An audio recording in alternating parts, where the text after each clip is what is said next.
En 1965, en Varsovia, se produce un hecho poco habitual en la historia de los grandes concursos de piano. La pianista argentina Marta Argerich se convierte en la ganadora del concurso internacional de Frédéric Chopin. Este es uno de los certámenes más exigentes y también más prestigiosos del mundo, y se celebra cada 5 años en Polonia. Este hecho es histórico, pero lo verdaderamente llamativo no es solamente el resultado, sino el contexto en el que sucede. Poco tiempo antes, Marta se había alejado del piano y dudaba seriamente si continuar su carrera como concertista, y llegó incluso a plantearse otras formas de ganarse la vida. ¿Cómo llega alguien en ese estado de incertidumbre a ganar uno de los concursos más importantes de piano? Soy Esteban Alarcón y esto es Detrás del Pentagrama. Y en este capítulo vamos a recorrer la historia de esta pianista que, a pesar de este resultado extraordinario, tuvo que enfrentarse a una profunda crisis personal antes de volver a sentarse frente a este instrumento.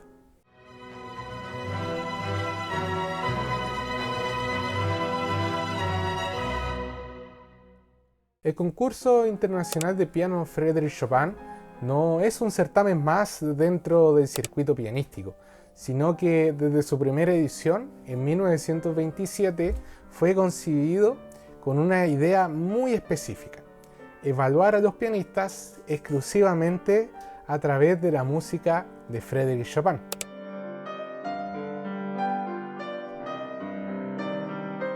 Y eso, aunque no lo parezca, lo vuelve particularmente exigente. El concursante debe sostenerse varias rondas interpretando al mismo compositor, y por lo tanto debe mantener una y otra vez los mismos criterios estilísticos, estéticos y también expresivos. Además, se celebra en Varsovia, y es por una razón: fue la ciudad en que Chopin se convirtió en un símbolo nacional. Por esa razón, para el jurado y el público no se trata solamente de música, se trata de identidad, tradición y también de memoria cultural. Por eso, a lo largo del siglo XX, ganar este concurso significó mucho más que obtener un premio tocando piano, sino que era ingresar de forma inmediata a la primera línea del mundo pianístico. Y en ese contexto, que una pianista argentina, formada fuera de las grandes escuelas europeas tradicionales, ganara este concurso en Varsovia en el año 65, no era un resultado muy esperable. Y menos aún que, a pesar del talento de Marta, ella no llegaba como una especialista en Chopin, ni tampoco había tenido una trayectoria estable en los últimos años. Retrocedamos 4 años antes del concurso. A comienzos de la década de los 60, la carrera de Marta, con tan solo 19 años, avanzaba a un ritmo y en una dirección que todo el mundo consideraría ideal. Había ganado ya importantes concursos siendo muy joven y comenzaba a tocar con regularidad en distintas ciudades de Europa. Incluso fue invitada a grabar discos para sellos de primer nivel. Así que las giras siempre le sucedían, llenaba las salas y las expectativas iban creciendo cada vez más a medida que esta pianista se hacía ver. Desde afuera, en realidad, parecía estar todo funcionando, pero ese ritmo tan ajetreado tenía un costo.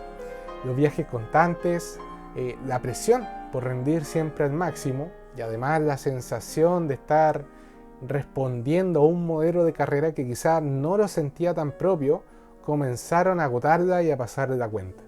Y los primeros signos no fueron escándalos públicos o colapsos, sino que empezó con algo muy pequeño y hasta imperceptible. Empezó a cancelar de a poquito algunos conciertos.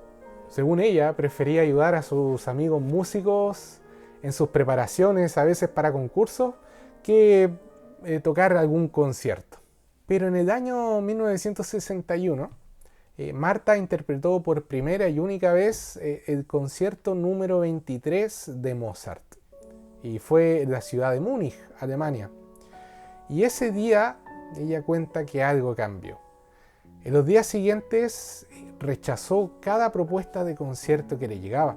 De hecho, sus amigos cercanos le colocaron de nombre la señorita No.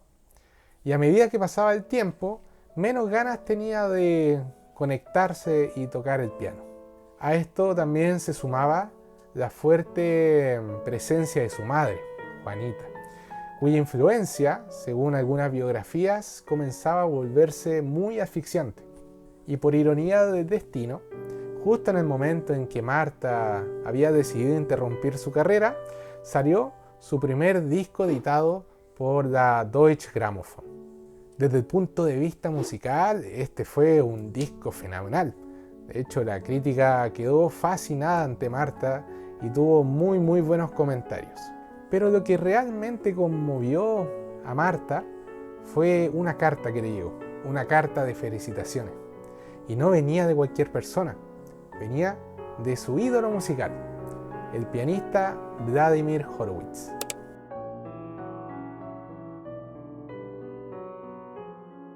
Cuando la carrera de Marta comenzaba ya a mostrar signos de desgaste, aparece una figura que, en teoría, debía ser la respuesta a todas sus dudas: el pianista Arturo Benedetti Michelangeli.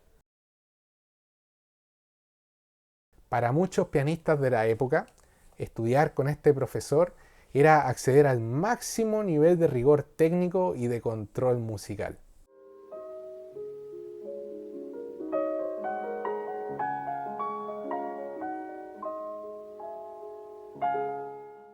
Marta trabajó por lo menos 1 año y medio con Michelangeli, aunque solo durante todo ese periodo tuvo 4 clases. Ella esperaba en vano que te invitara a tocar y estudiar piano, pero el pianista prefería mostrarle paisajes viajando a toda velocidad en su Ferrari.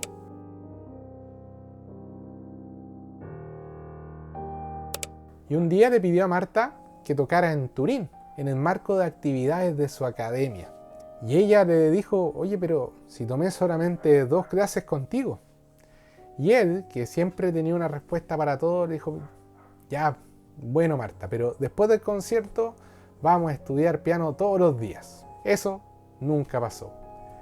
Y más encima, pocos días antes del famoso concierto, Michelangeli simplemente desapareció. Cuando reapareció, le agradeció a Marta con una gran sonrisa. Me dijeron que tocaste espectacular.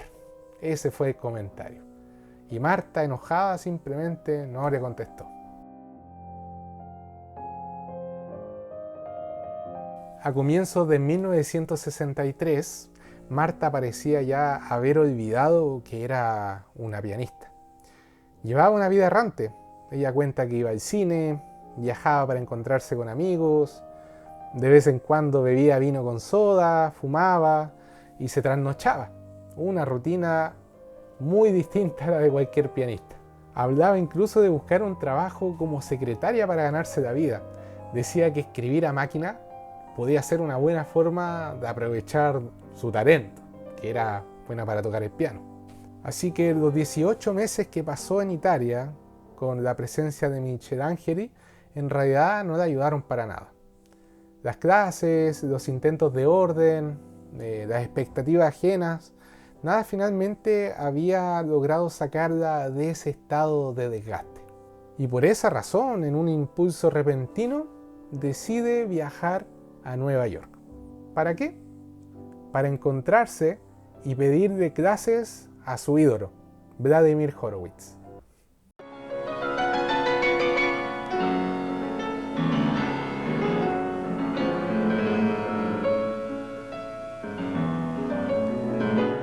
Este pianista consagrado aceptaba muy pocos alumnos y tampoco se presentaba como un maestro accesible. Pero para Marta representaba algo distinto y la verdad no perdía nada yendo a buscarlo. Era en muchos sentidos lo opuesto a Michelangeli. Mientras el pianista italiano trataba de buscar un ideal formal en cada pieza y una vez que lo encontraba, nunca se separaba de este, Horowitz era todo lo contrario. Trataba de buscar cambios constantes y por esa razón nunca tocaba una pieza dos veces de la misma forma. Para el año 63, Horowitz ya tenía 60 años y llevaba casi una década sin dar conciertos. El mundo musical estaba esperando, con una mezcla de ansiedad y también de reverencia, el momento en que rompiera su juramento y volviera a dar conciertos de forma pública.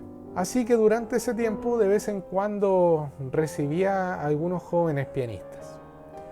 No era para ofrecerle clases formales ni hacerle un seguimiento, ni tampoco para mostrarle un camino claro, sino que de vez en cuando los recibía para darle consejos de forma un poco enigmática.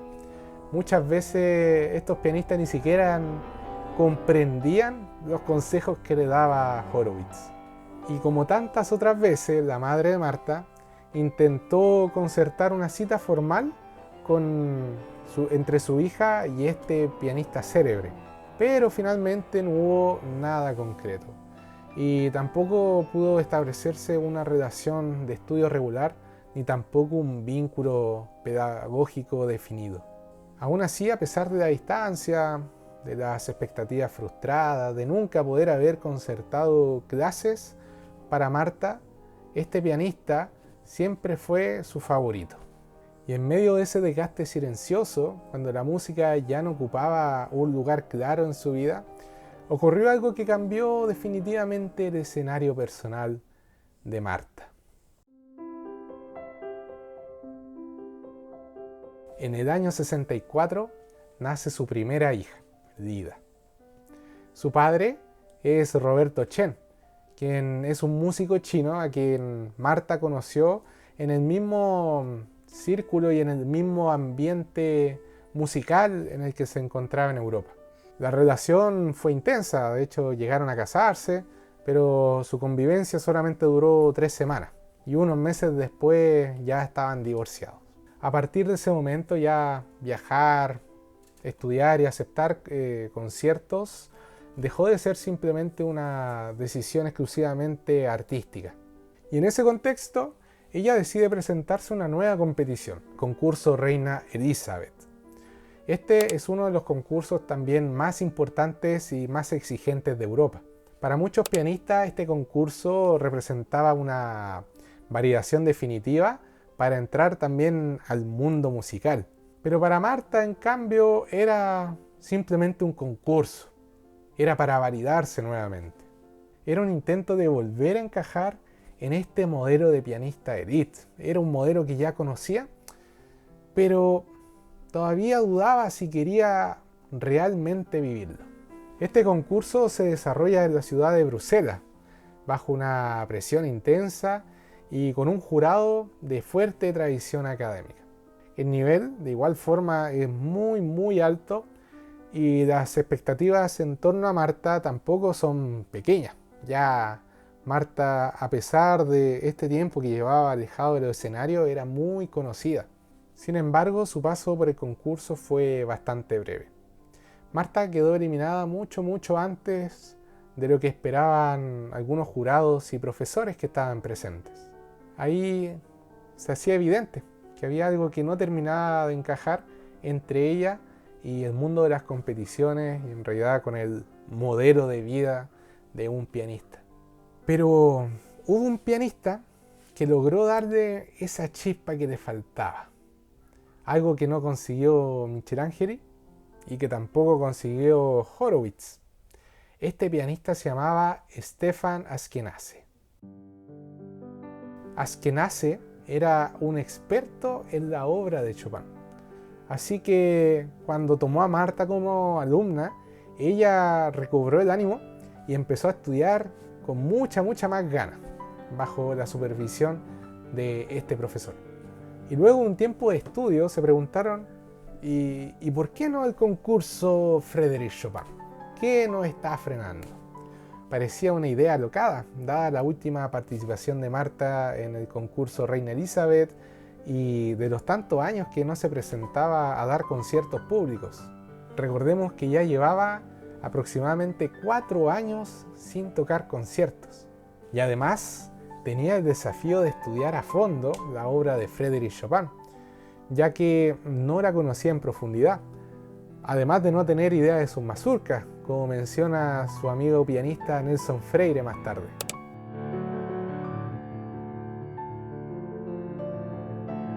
Así que de inmediato retoma sus conciertos para llegar con un buen nombre al concurso, porque el jurado, la verdad, tenía una reputación por no aguantar a candidatos medios caprichosos.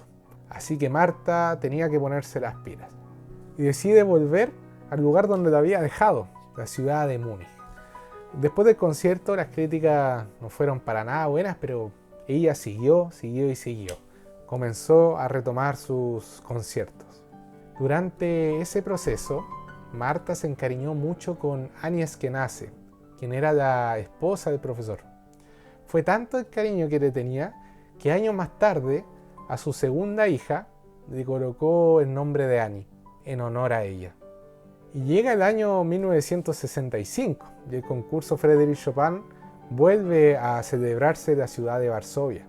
A Marta, la verdad, nadie la esperaba como favorita. No llegaba respaldada por una serie de conciertos, de grabaciones exitosas, de sellos importantes y de otros premios en concurso. Ella venía de una carrera bien inestable de muchos años de silencio musical, así que no era para nada favorita.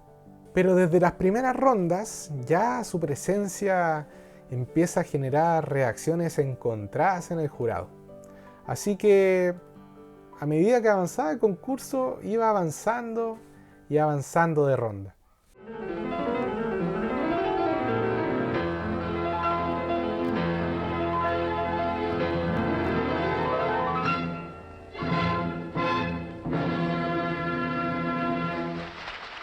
Y durante días el jurado se junta para decidir los resultados. Así que los participantes estuvieron muy nerviosos durante esos días, ni me imagino. Y Marta, por otro lado, estaba muy tranquila porque ella menciona que nunca en su cabeza pasó a haber ganado ese concurso.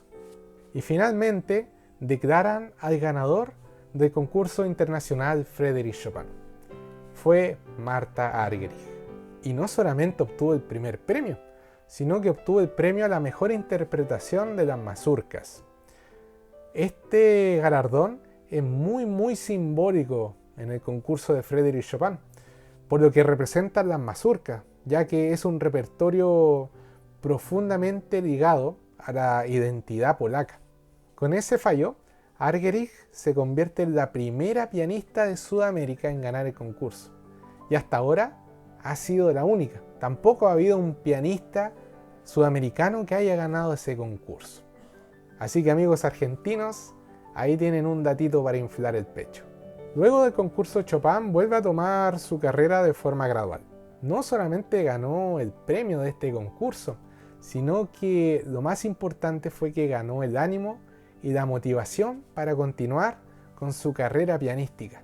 Durante los años siguientes, su carrera se consolida hasta el día de hoy.